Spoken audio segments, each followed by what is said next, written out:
Hey, it's Tina Forsyth here. So are you setting realistic goals or idealistic goals? Are you setting goals that are actually achievable for you? I see too many people that are setting goals that, quite honestly, are not going to be realistic for you.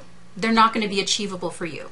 And there is nothing more disheartening in business, in this journey of entrepreneurship, than setting a goal and not reaching it, and then setting another goal and not reaching it, and so on and so on and so on. And I think especially in our day and age today, where it's so easy to look around and see what other people are doing and think that we should be able to do that too, to have other people telling us that yes, we need to do this right here, right now, to look at what people are posting on Facebook and think, oh my gosh, if they can do it, so can I, it must be so easy, etc.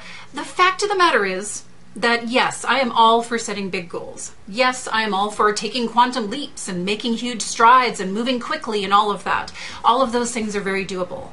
All of those things are wonderful. But you need to be ready to know, is this actually realistic or idealistic? So I want to share with you 3 tips today so that you can tell whether or not a goal is idealistic or realistic. Number 1, do you know the strategy to reach that goal?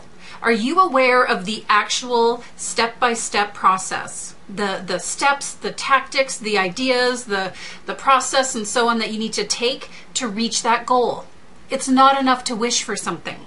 It's not enough to want something. You actually need to know how to get there. So do you need to know every little teeny step? Maybe not right off the bat, but you need to be really purposefully clear on what is the strategy, what's going to work here. You need to be willing to go out and find that information, to hire people, to buy trainings, to get resources, to tell you what the right strategy is. If you want to do a great big launch and you've never done a launch before, you better believe that you want to get crystal clear on what that launch strategy is going to be. If you don't have the strategy, then you're building a goal on a wish and not actual firm ground. Now, alongside this, number 2 is the willingness. So it's one thing to have the dream, the goal, the desire. It's another thing to know the strategy. Are you willing to do the work? Are you willing to do the work? Are you willing to put in the time, the extra time, maybe more so than you are right now, maybe a heck of a lot more than you are right now? Are you willing to invest money into this goal of yours? Are you willing to pour energy into it, to pour your heart and soul into this? Here's the thing. Whenever we want something more than what we have right now, it's going to require us to get a little uncomfortable. Success does not come out of comfort. Success comes out of taking very purposeful steps. It comes out of taking action. And so sometimes we need to be realistic with ourselves and really ask, do I want to do this right now? Am I willing to do whatever it takes to make this happen? If you're not willing, so be it.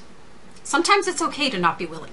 If not being willing is a habit, of course, there could be other issues going on. But sometimes timing does come into play.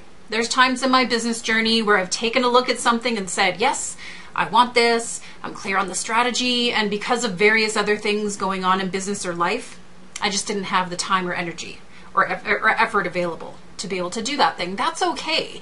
Are you willing to do the work? I can guarantee you that even when you see people making so-called quantum leaps, it's not because they were lucky. It's not because they had something that you don't have. It's because they were willing to do the friggin' work.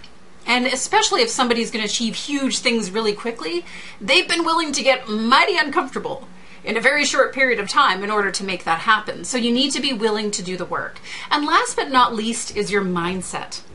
This is the piece that's going to get in the way every single time. Have you honed your mindset to be able to support this journey? Because once you know the strategy, once you're willing to do the work and you're all in, your mindset is going to do everything it can to stop you. This is not uncommon. It's not an uncommon experience. You might be surprised at what pops up. What is it in The Big Leap? Gay Hendricks talks about bumping up against your upper limit. Having an upper limit problem.